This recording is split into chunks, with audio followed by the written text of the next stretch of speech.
من فيض مولانا الغفور قرآن رب العالمين جاء لنا نبراس نور فيه السعادة واليقين أسمى المعاني في السطور نسمو بها دنيا ودين نلقى الشفاعة في النشور بدلائل النور المبين في حفظه تحلو الأمور ما خاب من يرجو المعين نلقى الشفاعة في النشور بدلائل النور المبين بدلائل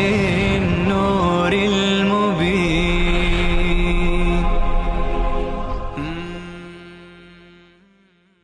بسم الله الرحمن الرحيم.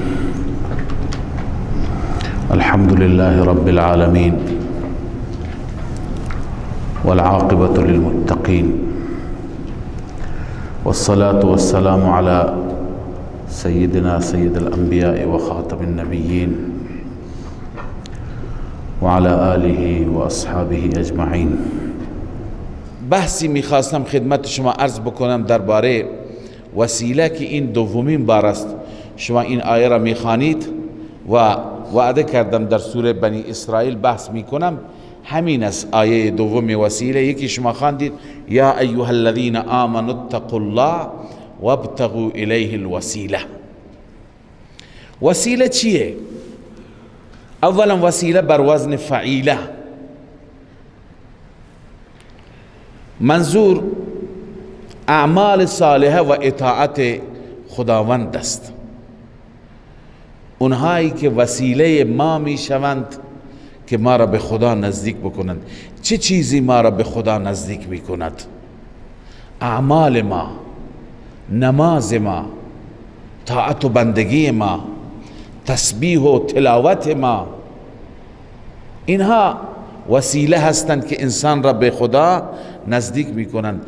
انبیا هم دنبال همین بودند، شب و روز اطاعت خدا به جا می آوردند، عبادت می کردند. ملائکه همچنین شب و روز به سجده افتادند، تسبیح، تقدیس، تا خودشون را به خدا نزدیک بکنند.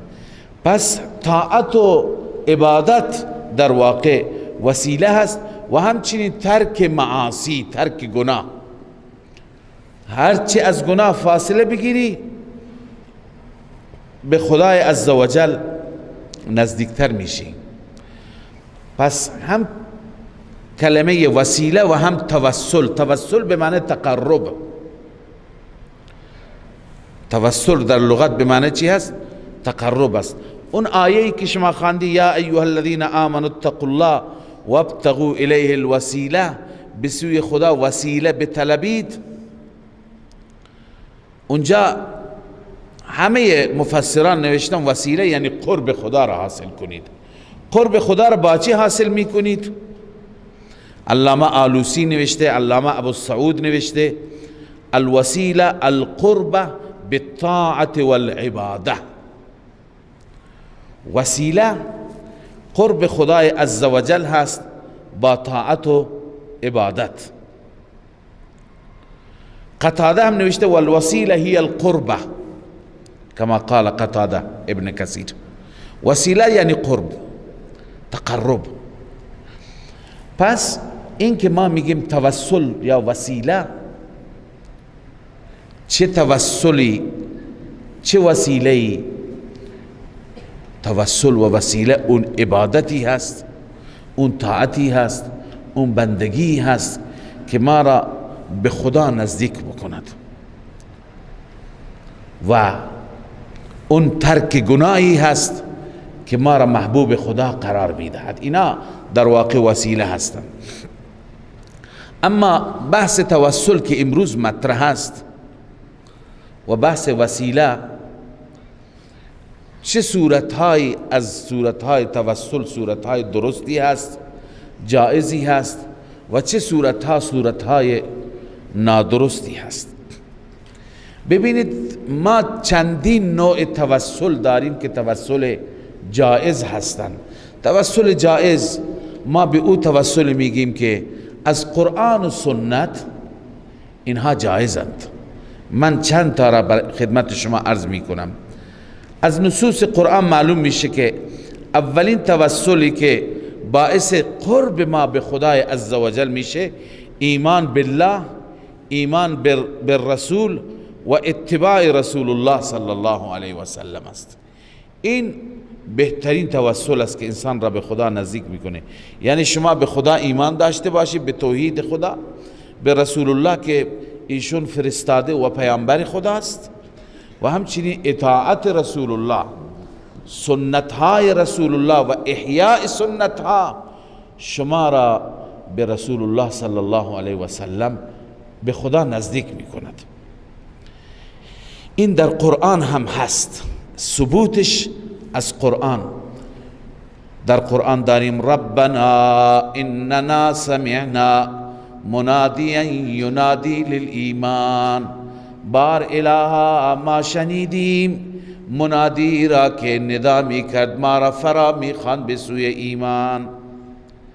لذا ان آمنوا بربکم فآمنا، به ما می گفت که شما ایمان بیاورید به ربتان. بار الها ما هم ایمان آوردیم. فآمنا، الان که ایمان آورده ایمان خودش را وسیله قرار میده. خدایا چون که من ایمان آوردم، ربنا فاغفر لنا ذنوبنا وكفر عنا سیئاتنا وتوفنا مع الابرار. پس خدایا ما را ببخش، گناهان ما را و سیئات ما را کفاره بگردان. این وسیله هست. وسیله را چی را وسیله گرفتیم؟ ایمان را، که خدایا چون ما به تو ایمان داریم ایمان را وسیله قرار میدیم توسل که ما را ببخش.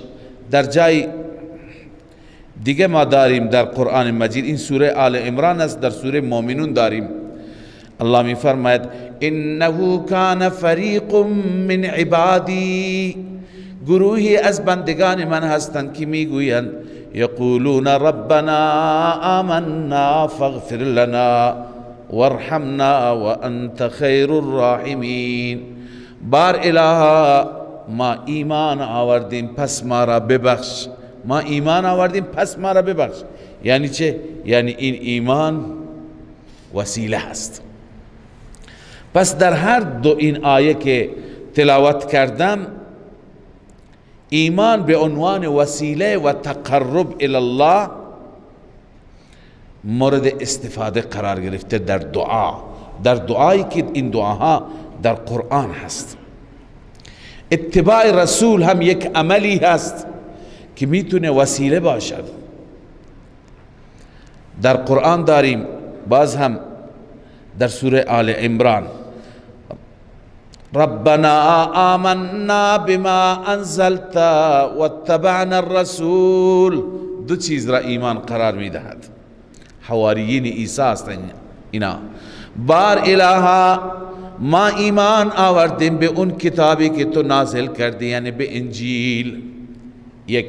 دوم واتبعنا الرسول، ما به رسولت به عیسی ایمان آوردیم. فاکتبنا مع الشاهدین، ما را از شاهدین بنویس، از اونهایی که گواهی میدهند روز قیامت. پس اینجا چی بود؟ وسیله بالایمان. این اولین نوع وسیله هست. دوم وسیله بالاعمال. وسیله بالاعمال و بالایمان بعضی ها یکی ذکر کردند، یکی هستند. به هر حال انسان عمل خودش را وسیله قرار بدهد. برای این همون حدیث کافی هست. دلیل میگیریم، استدلال میگیریم از حدیثی که حدیث معروفی هست که 3 نفر بودند، اینها رفتند در کوه، ناگهان باران آمد، رعد و برق آمد، طوفان آمد، اینا رفتند به غاری، داخل غاری پناه بردند. آخر طوفان باعث شد، باران باعث شد که سنگ ها بغلتند. سنگ بزرگی غلطید و آمد دهن غار را بست و اینها اونجا زندان شدند، گیر کردند. چیکار بکنیم؟ هر چی فکر کردند حیله‌ای پیدا نشد، نتونستن خودشون را از اونجا بیرون بکنند. لذا دست به دعا برداشتند، دست به دعا برداشتند و با هم گفتند که اینجا بغیر از خدا کسی ما را نجات نمیده. بیاییم اگر عملی داریم اون عمل خودمون را وسیله قرار بدیم. اینا هر ستا به اعمال صالحه خودشان توسل گرفتند، توسل جستند. یکی خدمت پدر و مادر کرده بود، یکی از زنا که موقعیت زنا برایش فراهم آمده بود با دختر عمویش در حین عمل که او گفته بود از خدا بترس، فوراً خودش را عقب کشیده بود. یکی دیگر مال بنده خدایی را حفاظت کرده بود تا که تبدیل به سرمایه بزرگ شده بود و آخر از خدا ترسید و به خاطر خدا به او تحویل داد.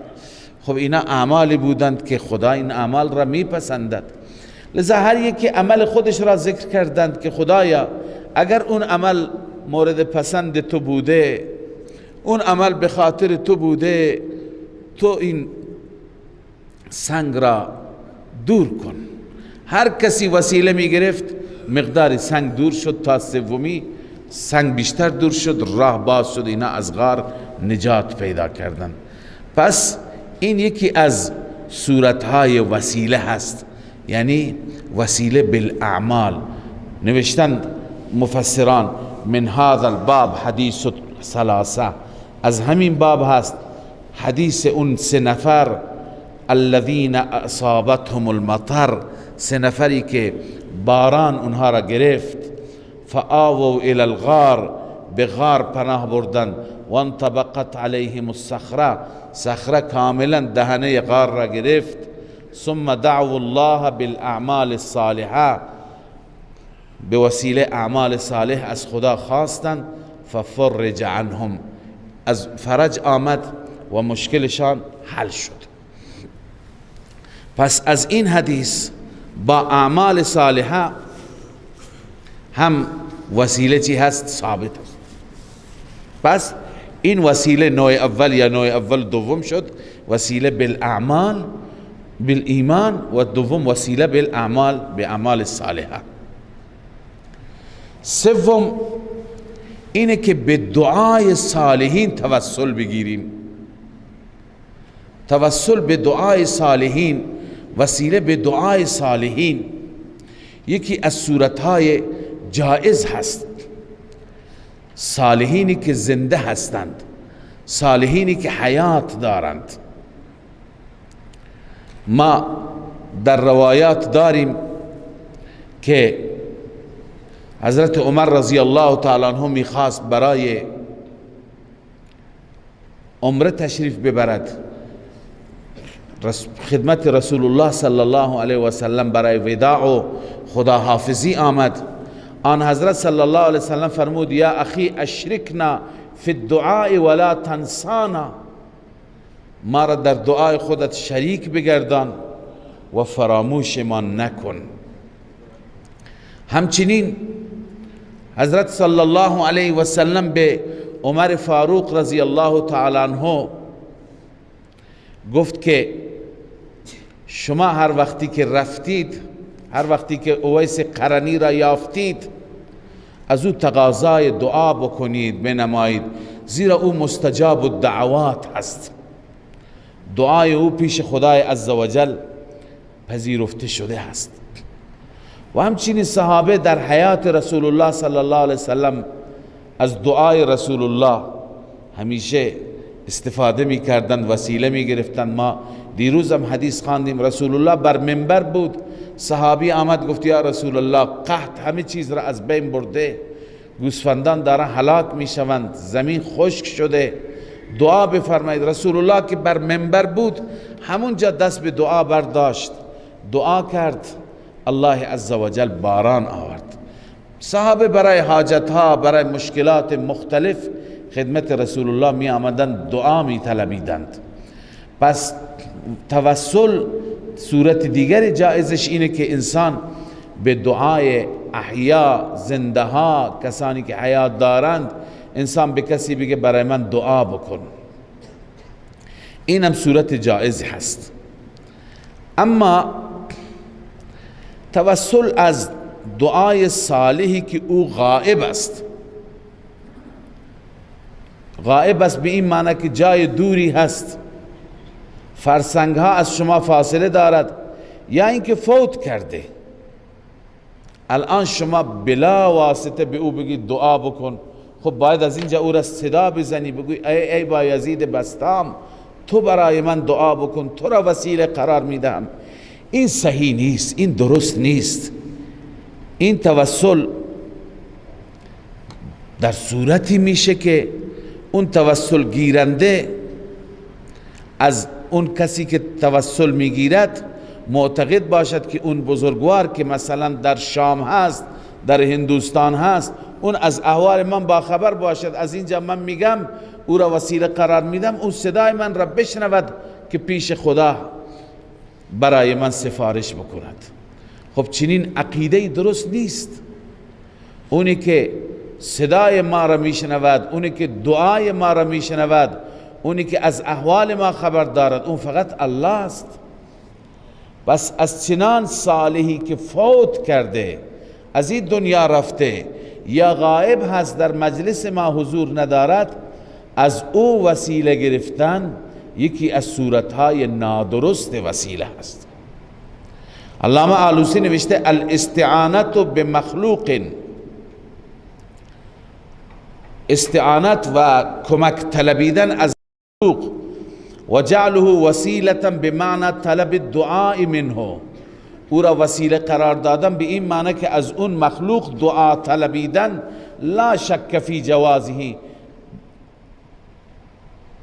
شکی در جوازش نیست. در چه صورتی؟ ان کان المطلوب منه حیا، اگر اون کسی که شما از او طلب میکنید زنده باشد، شما بهش بگید که آقا برای من دعا کن، بزرگوار برای من دعا کن، تو این شکی نیست، جایزه.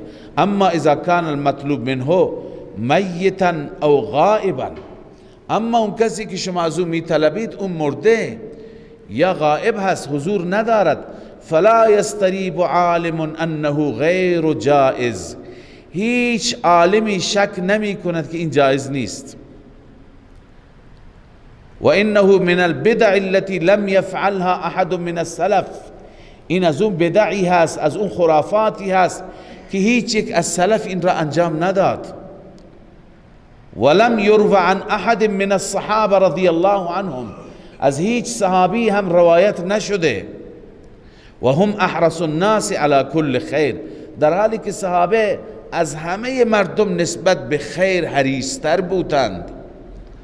حرصی که اونها داشتند، طلبی که اونها داشتند، هیچ که نداره. اما ثابت نیست از هیچ صحابی که انه طلب من میت شیئا، که از میتی چیزی خواسته باشد. پس این نوع وسیله را که از مرده ها انسان توسل بجوید یا غائبین، این درست نیست. ببینید در حدیث ثابت است، در احادیث، که مردم در زمان حیات رسول الله صلی الله علیه و سلم خدمت آن حضرت حاضر می شدند، برای مقاصد مختلف طلب دعا می کردند. اما بعد از وفات رسول الله صلی الله علیه و سلم از هیچ حدیثی ثابت نیست که یکی از صحابه آمده باشد از رسول الله طلب دعای غایبانه، یا بر قبر رسول الله حاضر شده طلب دعا بکند، یا رسول الله تو برای من سفارش کن. چنین چیزی نیست. و کسی میگوید خب خدا در قرآن گفته، شما آیه را هم خواندید، ولو انهم اذ ظلموا انفسهم، ای پیامبر من، ای محبوب من، اگر این بندگان من، این امتیان تو، زمانی که بر خود ظلم می کردند، زمانی که مرتکب گناه شدند، جاؤوک، پیش شما می آمدن فاستغفر الله، خودشون هم از خدا مغفرت می طلبیدن، و استغفر لهم الرسول، و رسول هم برای آنها مغفرت می طلبید، لوجد الله تواب الرحیم، خداوند را تواب و رحیم می یافتند. خب اینجا که چیه که پیش پیغمبر به ما گفته شده بریم، این در رابطه با حیات رسول الله هست.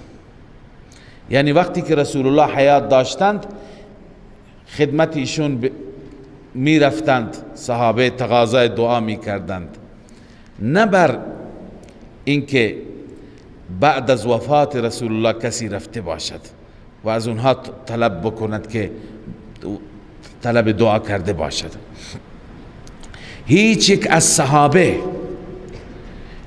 صحابه رسول الله با تمسک به این آیه از این آیه استدلال نگرفته و هیچ کسی بر قبر رسول الله نرفته و اونجا دعا نطلبیده که این را وسیله قرار بده. چنین چیزی قطعا ثابت نیست، در حالی که صحابه احرص الناس بودند. و اگر این جایز بود حضرت عمر رضی الله تعالی عنه در سال قحط همین کار را می کرد، عباس را نمی برد. ببینید در زمان سیدنا عمر فاروق رضی الله تعالی عنه قحط شد، باران نیامد. حضرت عمر در روایت صحیح بخاری داریم، حضرت عمر مردم را جمع کرد، گفت می رویم بیرون. اگر واقعا این نوع وسیله درست بود می آمدن خدمت رسول الله بر قبر رسول الله و توسل می جستند، می گفتن یا رسول الله شما دعا کنی خدا به ما باران بده. این کار را نکردند. در حیات رسول الله آمد خدمت رسول الله، یا رسول الله شما دعا کنید الله باران بباراند. اما الان که بعد از وفات هست، در صحیح بخاری هست حضرت عمر رضی الله تعالی عنه عموی رسول الله عباس را با خودشون بردند با جمعی از صحابه به بیرون مدینه. اینگونه دعا کردند اللهم انا كنا نتوسل الیک بنبیک، بار اله تا زمانی که نبیت زنده بود حیات داشت ما از ایشون را وسیله قرار میدادیم، یعنی به ایشون میگفتیم دعا کند. فتسقینا، اون زمان شما به ما آب میدادید، شما به ما باران میدادید. اما امروز که نبیت نیست و انا نتوسل الیک بعم نبیک، الان عم نبی را یعنی عباس را ما آوردیم وسیله قرار میدیم، عباس برای ما دعا میکند الان، فاسقنا، بار اله به ما آب بده. فیسقون، بعدا خدای تعالی باران نازل کرد. الان ببینید توسل به دعای رسول الله بعد از وفات اگر جایز بود قطعا صحابه همین کار را می کردند، خدمت خود رسول الله می رفتند، عموی رسول الله را نمی آوردند. پس عموی رسول الله را که آوردند این همون صورت جایز توسل است، توسل به دعای صالحین. و آلوسی رحمه الله اینجا هم استدلال گرفته لو کان التوسل به علیه السلام بعد انتقاله من هذه الدار، بعد از اینکه رسول الله از این دار فانی این منتقل شدن اگر توسل به ایشون جائز بود لما عدلوا الى غیره، هیچ وقت صحابه پیش کسی دیگه نمی رفتند. و منظور از توسل به حضرت عباس هم همینه. بعض هم آلوسی گفته ان عباس کان یدعو و هم یؤمنون لدعائه حتی سقوا. اینجا که عمر رضی الله تعالی عنه عباس را برد، عباس دعا می کرد، صحابه آمین گفتند تا اینکه الله بهشون باران داد. پس این توسل به دعای احیا هست و توسل بالاموات ثبوتش را ما نداریم. همچنین از صورتهای جایز توسل را عرض کردم، الان داریم صورتهای نادرست را عرض میکنیم. همچنین توسل به حق فلان، خدایا به حق محمد، به حق بنی فاطمه، به حق آل پیامبر و غیره، این توسل هم درست نیست. حتی علما اینو مکروه تحریمی گفتند. به دلیل اینکه هیچ کسی بر خدا حقی ندارد که بر اساس اون حق توسل بجوییم. خب شما میگید که حق تفضلی که دارد، کذالک حقا علینا ننجی المؤمنین، خود خدا گفته مؤمنان بر ما حق دارن، ما اونجا میگیم حق تفضلی. ولی باز هم توسل به این نوع حق ثبوت شرعی ندارد. ما اگر در جایی در قرآن، در سنت، در حدیث صحیح چنین چیزی را داشته باشیم میپذیریم، ولی در هیچ جا ما پایبند کتاب خدا و سنت حبیبش هستیم. اگر چنین چیزی باشد باید ازش اطاعت کرد. و یکی دیگر از صورتها توسل به ذوات است، به افراد است. خدایا به خاطر فلانی، به خاطر فلان. این هم علامه آلوسی گفته که از صورت توسل ناجائز و نادرست است. چنانچه میفرماید و انت تعلم ان الادعیه المأثوره عن اهل البیت الطاهرین، شما دعاهایی که از اهل بیت رسول الله هستند اون دعاها را نگاه کنید. و غیرهم من الائمه، بقیه ائمه ما که دعا دارند لیس فیها التوسل بالذات المکرمه صلی الله علیه وسلم، در اینها توسل به ذات، به خود رسول الله نیست. در هیچ یک توسل به ایمان هست، توسل به اسماء حسنا هست، به صفات خدا هست. ولله الاسماء الحسنا فادعوه بها، شما آیه را خواندید. توسل بالاعمال هست، اما توسل به ذات رسول الله اصلا وجود ندارد. خب کسانی که معتقد به جواز هستند، قائلین به توسل بالاموات، اونها برای جواز اون بعضی روایت ها را دارند. من به تفصیل این روایت ها نمی پردازم، وقت ایجاب نمی کند. من مختصر به این روایت ها اشاره می کنم. یکی از روایت ها هست حدیث اعرابی معروف است، همین آیه که ما گفتیم جاءوک فاستغفر الله، پیش پیغمبر می آمدند و استغفر لهم الرسول، پیغمبر برای اونها مغفرت می طلبید.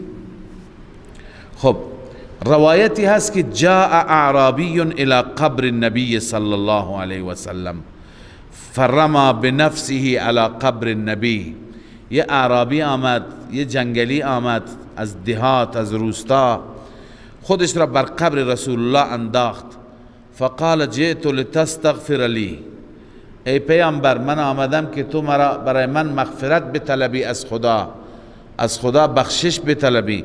فنودی من القبر انه قد غفر لك، از داخل قبر ندا آمد که تو بخشوده شدی، خدا تو را بخشید. این روایت هست. ما در جواب خدمت شما عرض کنیم که این روایت صحیحی نیست، روایت موضوع هست. چرا؟ یک فرد در این روایت حضور دارد، وجود دارد، به نام هیثم ابن عدی طائی، که محدثین این هیثم را کذاب و وضاع گفتند. تهذیب التهذیب که کتابی در همین باره هست، در باره روات هست، جرح و تعدیل روات، ایشون فرموده کان کذابا یضع الحدیث، این آدم کذابی بود، حدیث را از خود وضع می کرد. همچنین امام یحیی بن معین درباره هیثم میگوید کوفی لیس بثقة کان یکذب، این کوفی هست، ثقه نیست، همیشه دروغ میگفت. امام ابو داود هم ایشون را کذاب گفته، امام ابو حاتم رازی، امام نسائی گفته متروک الحدیث، حاکم و ابو احمد گفته ذاهب الحدیث. لذا اینها همه در رابطه با این شخص اظهار نظر کرده این شخص درستی نیست. دوم یک حدیثی هست در مستدرک حاکم در کتاب الدعا، اونجا از عثمان بن حنیف روایت میکنند، روایت رجل ضریر. بیشتر این دوتا روایت را ذکر میکنن، بقیه روایت ها را خودشون کسانی که قائلن هم معتقدن اون روایت ها نادرستند.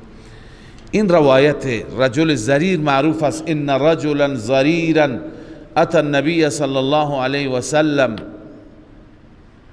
خدمت رسول الله آمد، فقال ادعو الله ان یعافینی.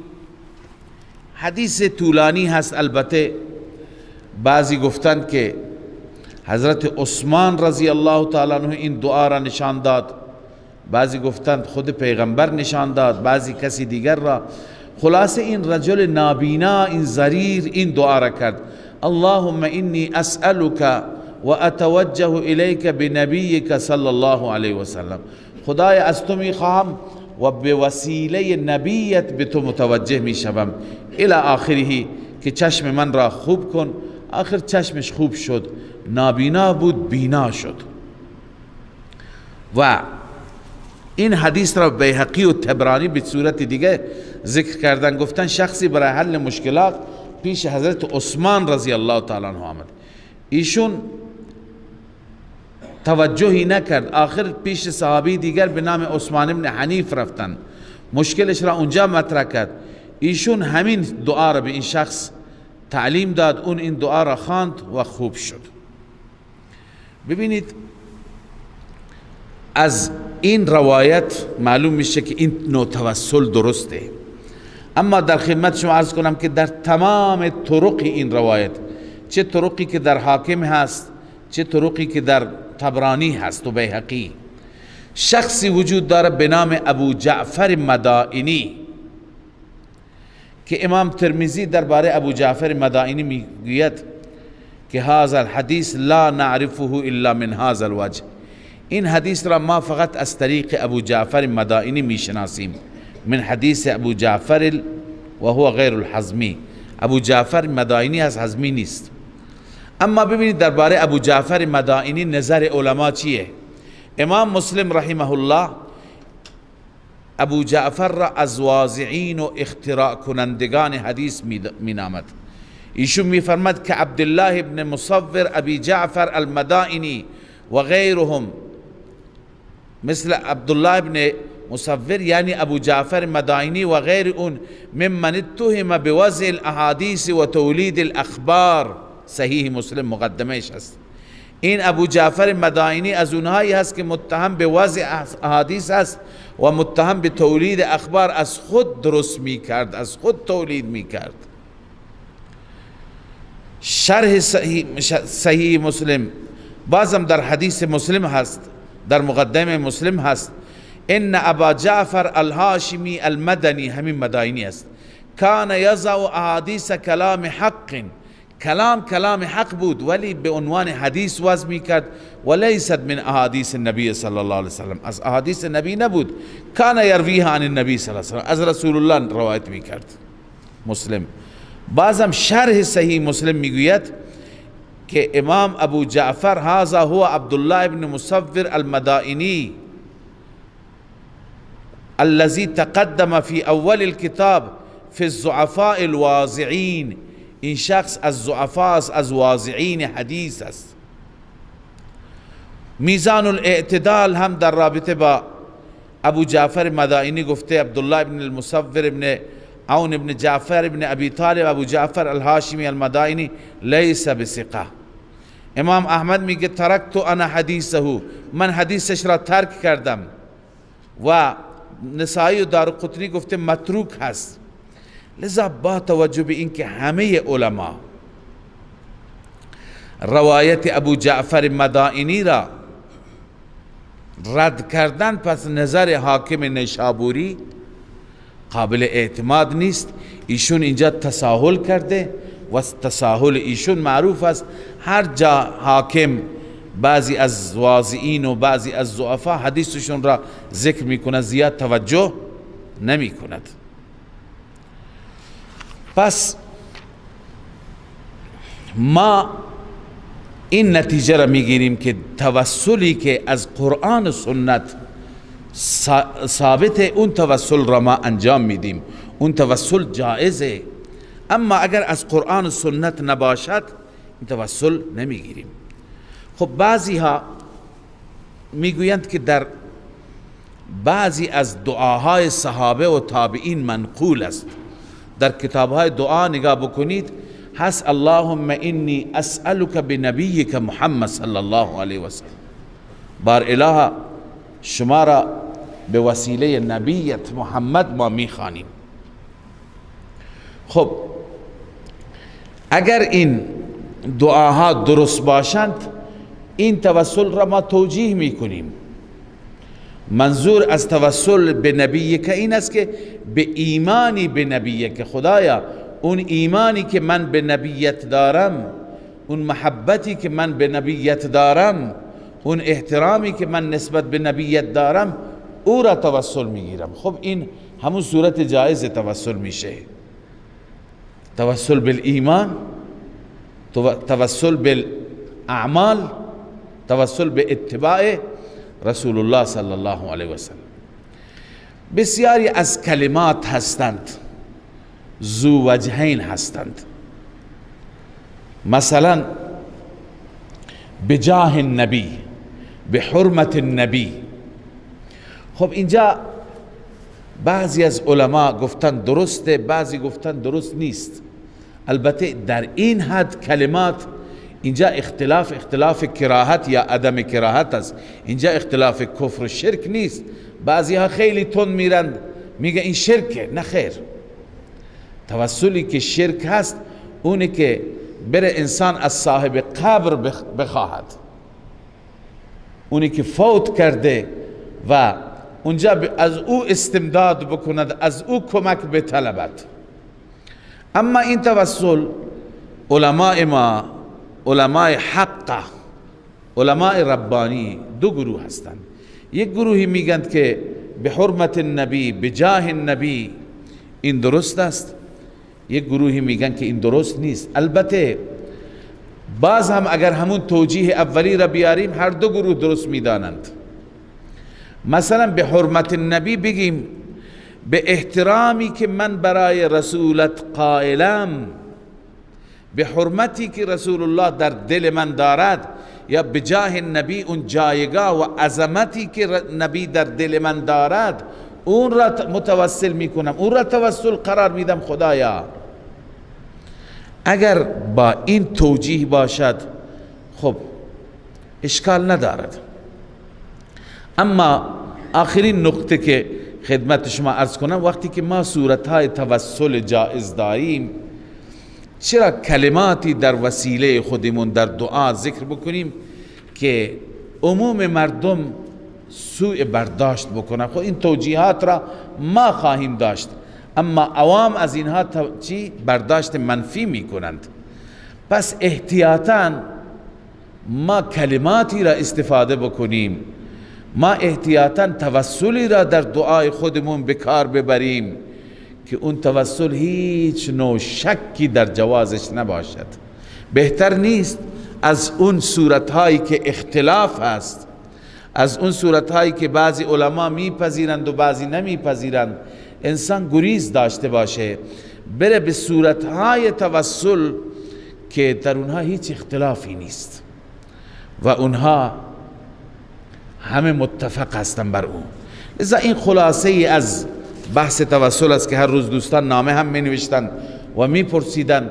چون اینجا آیهش آمد بنده عرض کردم که ما توسل جائز داریم، به همون توسل جائز، اون توسل جائز توسل بالایمان هست، توسل بالاعمال الصالحه هست، توسل به اسماء و صفات رب العالمین هست، توسل به دعای صالحین که احیا و زنده ها باشند از اونها دعا گرفتن هست و اینها توسل صورتهای جایزی هستند.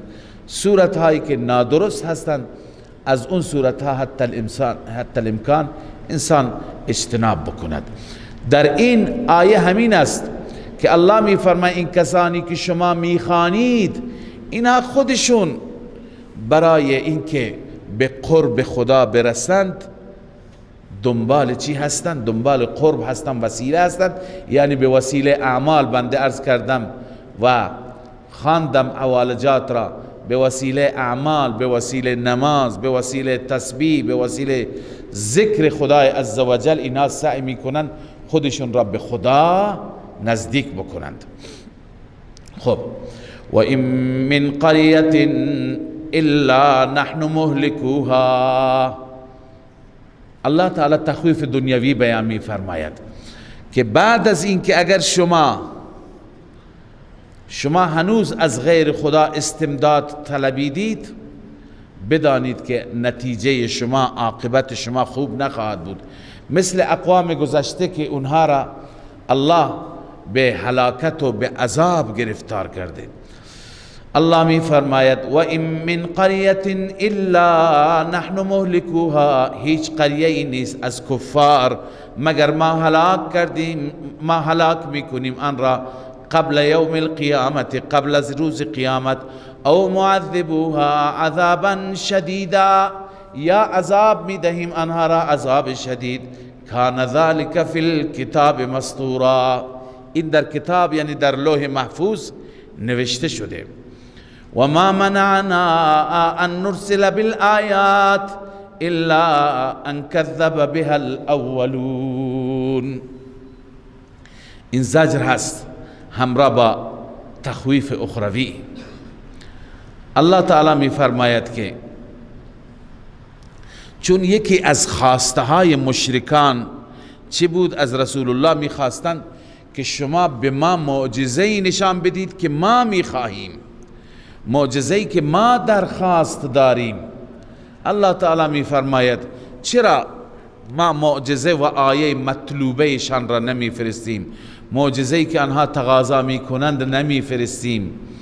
به خاطر اینکه ما هر وقتی که اقوام گذشته معجزه خواستند معجزه فرستادیم. مثل قوم صالح، شتر را از دل کوه در آوردیم، بعد از اینکه ایمان نیاوردن به عذاب گرفتار شدند.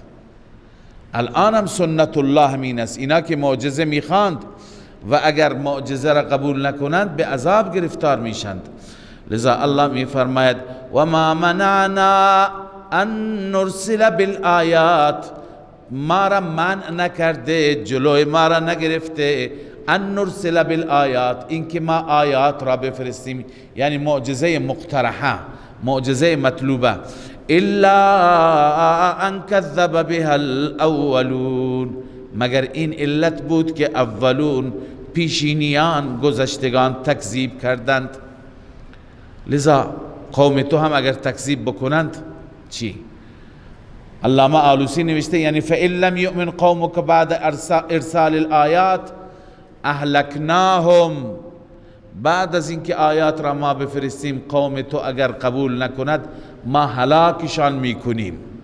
تفسیر خازن نوشته لأن من سنتنا فی الامم اذا سألوا الآیات، زیرا از سنت ها و روش ما در همه امت ها این است که هر وقتی که آیات الهی را بخواهند ثم لم یؤمنوا بعد اتیانها، بعد از آمدن آیات ایمان نیاورند، این است که ان نهلکهم ولا نمهلهم، ما هلاکشان میکنیم مهلتشان نمیدهیم. تفسیر خازن.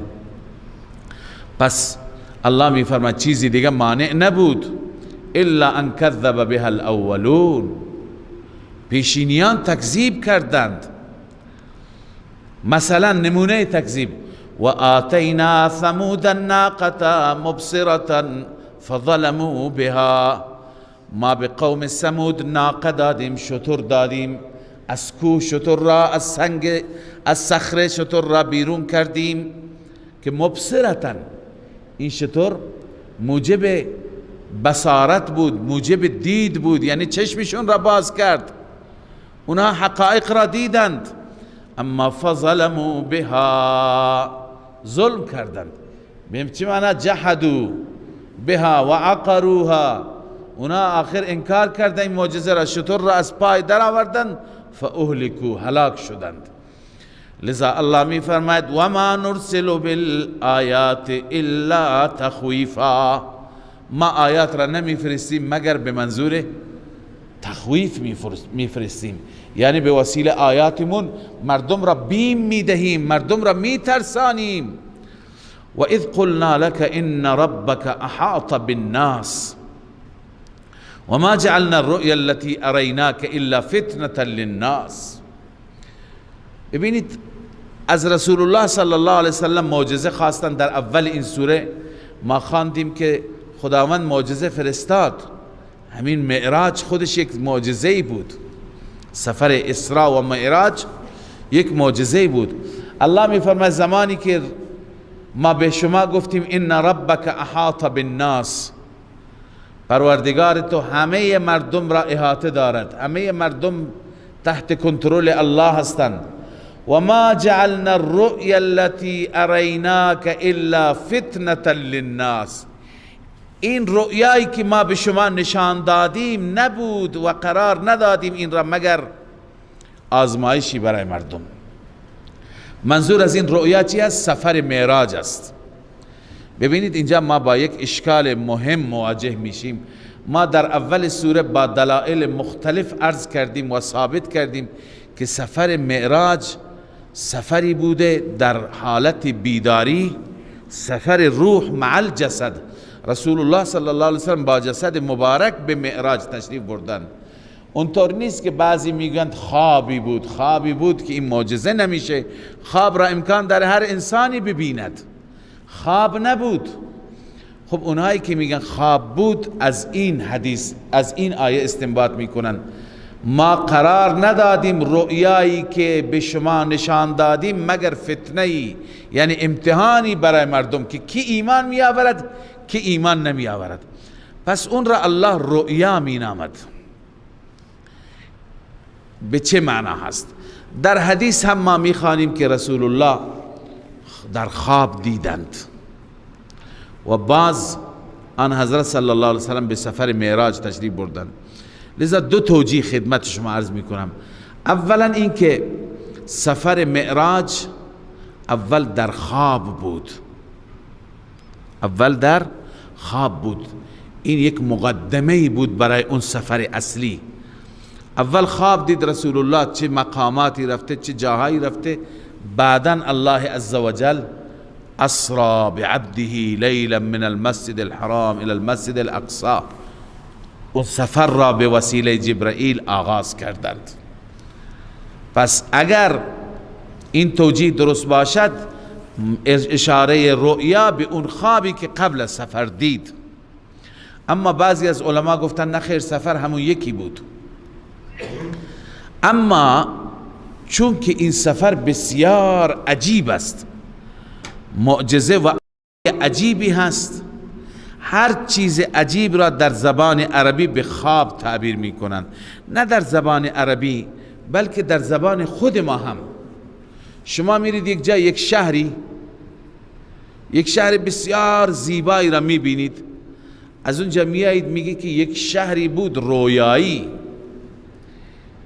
یعنی وقتی عجیب باشد ما هم در اصطلاح خودمون میگیم رویایی. من باغی دیدم، واقعا باغی بود که اصلا فکر میکردم تو خوابم. منظور اینه که در بیداری چنین باغی انسان نمیبیند. پس یه چیز عجیب را در عرف خودمون، در اصطلاح خودمون هم چی میگویند؟ رویا میگویند. یک کسی را شما ملاقات کردید، یه بزرگی را مثلا شب گذشته شما ملاقات کردید، امروز به عنوان افتخار میگه اون رویایی بود، خوابی بود، رفت، تمام شد. پس ببینید عجائب را در همه زبانها و تعبیرها به چی تعبیر میکنند؟ به رؤیا.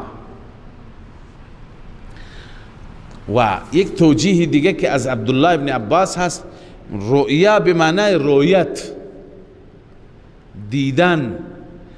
چنانچه قرطبی گفته قال ابن عباس هی رؤیا عین، این که و ما جعلنا الرؤیا التي، میگه این هی رؤیا عین، این رؤیای چشم بود، دید چشم بود که اریها النبی صلی الله علیه و سلم، به رسول الله نشان داده شد لیلتا اسری به الی بیت المقدس، شبی که به بیت المقدس برده شد. قرطبی. اما خازن اون توجیه اولی را آورده، والعرب تقول رأیت بعینی رؤیتا و رؤیا. خازن عرب ها میگویند من با چشم خودم رؤیا دیدم، با چشم رؤیا دیده، یعنی چیز عجیبی را دیدم. والمراد بالرؤیا ما عاینه النبی صلی الله علیه وسلم لیلة المعراج. این تفسیر ابو سعود است. میگوید که مراد از رؤیا آن است که رسول الله معاینه کرد در شب معراج من عجائب الارض والسماء، از عجائبات زمین و آسمان، حسب ما ذکر فی فاتحه سوره الکریمه، در اول این سوره سبحان الذي اسرى بعبده لیلا من المسجد الحرام. و التعبیر عن ذلك بالرؤیا، چرا خدا این را تعبیر به رؤیا کرده؟ مگه خواب بود؟ نه، اما لانه لا فرق بینها و بین الرؤیا، چون که عجیب هست بین او و بین رؤیا فرقی نیست. او لانها وقعت باللیل، ابو سعود، یا اینکه چون که در شب اتفاق افتاد به او میگویند چی؟ رؤیا میگویند. لذا الله میفرماید و ما جعلنا الرؤیا التي اریناک، ما قرار ندادیم اون رؤیایی که ما به شما نشان دادیم در بیداری، الا فتنة للناس، مگر برای امتحان مردم. و الشجرة الملعونة فی القرآن، و همچنین یکی دیگر از موارد امتحان، درختی که ملعونه هست در قرآن، درخت زقوم، این هم یک امتحانی هست. اونا مسخره میکردن، میگفتن عجب در جهنم که آتش است درخت سبز میماند. الله میفرماید این امتحانی هست. و نخوفهم، ما آنها را بیم میدهیم، میترسانیم. و این آیات، این امتحانات، فما یزیدهم الا طغیانا کبیرا، نمی افزاید در آنان مگر طغیان کبیر، سرکشی بسیار بزرگی، اونا را سرکشتر می کند. خب و اذ قلنا للملائکه اسجدوا لآدم فسجدوا، باز هم داستان آدم و ابلیس و سجده نکردن ابلیس. ما خدمت شما عرض کردیم که جای جای قرآن این داستان می آید. هدف از ایراد این داستان اینه که ای مردم، همه این عقاید، اعمالی که خدا دستور میده اینها را بگیرید، محکم داشته باشید و از ابلیس تبعیت نکنید، چون دشمن اصلی شماست. در اول و آخر یا در وسط هر بحث عقیدتی، بحث توحیدی، ذکر ابلیس می آید. بیانگر این هست که یادآوری کند خداوند که دشمن را ببینید، فراموش نکنید، مبادا از این حرف شنوی داشته باشید، مبادا از این خط بگیرید. لذا الله می فرماید و اذ قلنا للملائکة اسجدوا لآدم فسجدوا الا ابلیس، زمانی که ما گفتیم به ملائکه سجده کنید آدم را، فسجدوا الا ابلیس، همه سجده کردن مگر ابلیس. بحثشو مفصل گذشته، چرا ابلیس استثناء شد، مگر ابلیس از جنات نبود و غیره، تکرار نمی کنیم. قال ااسجد لمن خلقت طینا، این علت سجده نکردن، تکبر. آیا من سجده کنم لمن خلقت، برای اون مخلوقی که تو آفریدی او را، طینا ای من طین، از گل آفریدی. معروض اول این بود، معروض دوم ابلیس. قال ارأیتک هذا الذی کرمت علی، خبر بده به من، اینی که او را کرمت علی، بر من مکرم کردی، از من افضلتر و بهترش قرار دادی. یعنی لما کرمته علی، چرا او را از من بهتر قرار دادی؟ لئن اخرتنی الى یوم القیامه لاحتنکن ذریته الا قلیلا، بار الها اگر مرا مهلت بدی الی یوم القیامه، تا روز قیامت، اخرتنی یعنی امهلتنی، به من مهلت بدی، لاحتنکن ذریته الا قلیلا، من اولادش را افسار می کنم، یعنی لگامشون را به دست می گیرم. لأحتنکن دو معنی ذکر کردم مفسرین بزرگوار. یکی اینکه افسارشان را به دست میگیرم، یکی لأحتنکن به معنای ریشهشان را میزنم. لأحتنکن ای لأستأصلنهم بإغرائهم، اونها را استیصال میکنم، ریشه میزنم. به چه صورت؟ به صورت اینکه اونها را من فریب میدهم. الا قلیلا، قلیل مخلصین هستند، اندک اونها فریب نمیخورند. اما الله عزوجل در جواب چی فرمود؟ قال اذهب برو، یعنی مطرودی، ملعونی. فمن تبعک منهم، هر کسی پیروی کند از اینها، از این انسان ها است تو، فإن جهنم جزاؤکم جزاء موفورا، همانا جهنم جزای شماست، جزای کامل شماست. جهنم جزای کامله، لذا شما را الله می فرماید من به جهنم میبرم و عذاب میدهم. واستفزز من استطعت منهم بصوتك واجلب عليهم بخيلك ورجلك. الله عزوجل به ابلیس میگوید که واستفزز، تحریک کن، هر کسی را میتونی. چطور تحریکشون کن؟ گمراهشون کن. به صوتک، به وسیله صدایت. و اجلب علیهم بخیلک و رجلک، و اونها را بر اونها لشکرکشی بکن با خیل سواران، و رجلک عرض کنم که اونهایی که پیاده نظام هستن به اصطلاح، یعنی اونایی که سوارن، اونایی که پیاده اند، با همه لشکرت. و شارکهم فی الاموال والاولاد، و در مالشان و اولادشان شریک باش. وعدهم، و وعدهشون بده. اما الله می فرماید و ما یعیدهم الشیطان الا غرورا، شیطان وعده نمیده مگر وعده فریب. خب تفسیر این آیه که خداوند می فرماید من استطعت منهم بصوتک، منظور از صوت چیه؟ شیطان به وسیله صدایش انسان را گمراه می کند. اکثر علما اینجا نوشتند منظور از صوت موسیقیات است. موسیقی، قال مجاهد الغناء والمزامیر واللهو. صوت شیطان غنا هست، ترانه، موسیقی، مزامیر، آلات موسیقی، نی، عرض کنم که دوتار، ستار، تنبور، همه اینها، واللهو و بقیه لهویات. رسول اکرم صلی الله علیه وسلم می فرماید بعثت لمحق المعازف والمزامیر، من خدا مبعوث کرده تا از بین ببرم، نابود کنم آلات موسیقی را و نی را.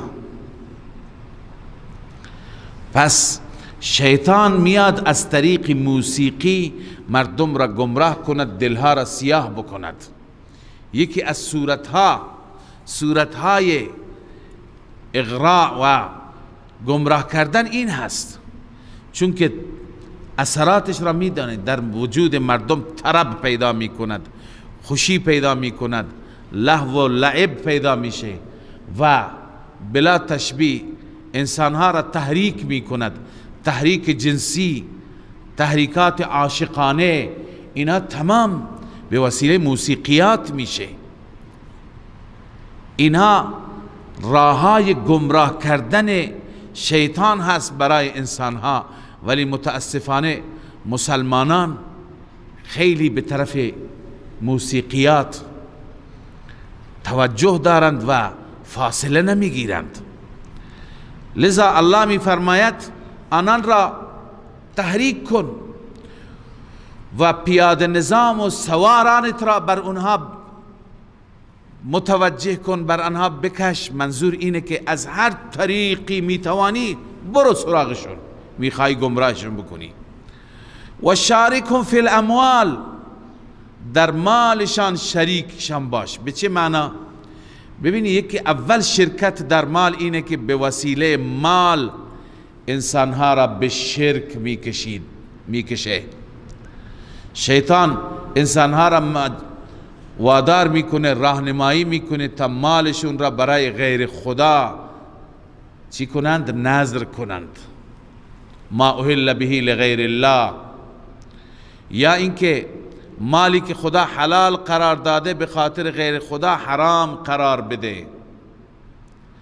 یا برای آلهه و خدایان چی میکند؟ مالش را ذبح میکند. چنانچه عبدالله ابن عباس فرموده هو ما کان المشرکون یحرمونه من الانعام کالبحیرة والصائمة والحام. منظور از مال، شرکت در مال همونه که مشرکان اون را حرام میدانستند از چارپایان، مثل بحیره و صائبه و حام که در قرآن ما خواندیم. و قال الضحاک و ما كانوا یذبحونه لآلهتهم، تفسیر مظهری و قرطبی. منظور از مال اون مالی هست که به خاطر آلهه خودشان ذبیحه میکردند، میکشتند. پس این شرکت در مال است. شرکت در اولاد چیه؟